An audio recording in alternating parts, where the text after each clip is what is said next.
Today we're talking about cognitive load, and in this case, it's when we basically are doing possibly too much in visual presentations to humans. In my case, it will be eighth graders, and obviously this can have a huge effect in a classroom.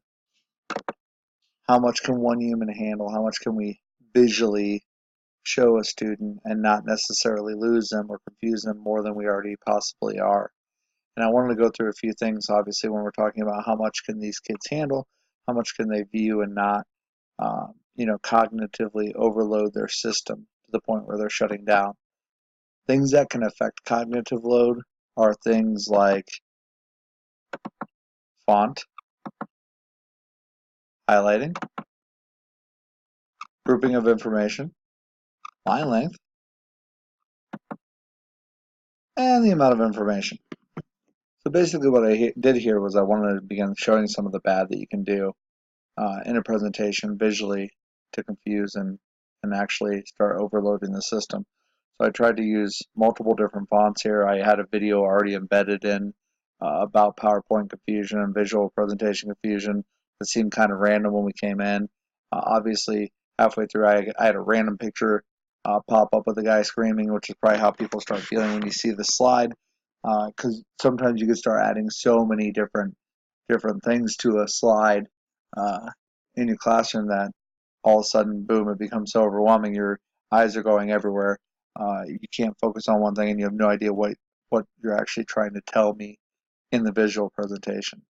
I think we all do this, obviously, in classrooms. I've fallen into this trap before, where, especially with the amount of information, where I can end up putting so much that it can become overwhelming.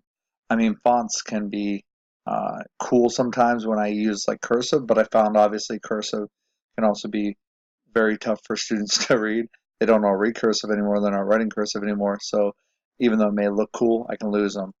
Even just the color of the stuff, if it's not a good color, kids in the back of the room struggle to see it. They can't quite get it. And instead of me teaching the information clearly, now they're struggling to get anything out of the visual presentation. We can go to a point, and I've done this before. I'm sure we're all guilty. A point to where our slideshow we can add so much it looks like this practically.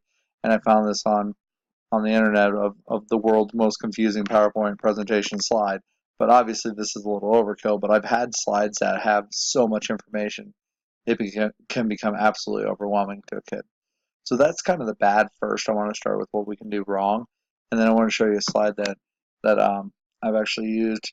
We're using in a science classroom coming up here that I think does a better job of being clear and concise. So this is for a science class about primary waves, P waves, um, and you can see that there's not a lot going on in this slide. It's clear, concise, to the point. The P waves is highlighted, so it kind of says, hey, this is what the slide is going to be about. There's only a few points of information identifying what P waves are and kind of going through the background of it. And then there's a very, very simple, uh, media picture showing what that wave actually looks like. Once again, not overkill, not too much information. I could have typed out way more information about P waves, but once again, that can be overkill. We could have went really fancy fonts, but once again, we'd have kids in the back struggling to figure out what it says there. And obviously, I could have embedded an image or a video that had a lot more going on, but keeping it simple is a lot of times better when we're trying to visually present stuff to their kids. So once again, I want to show you a little bit of the bad, a little bit of the good, go over it, and hopefully we can, myself included, make sure that we're doing a better job of visually presenting material to our kids.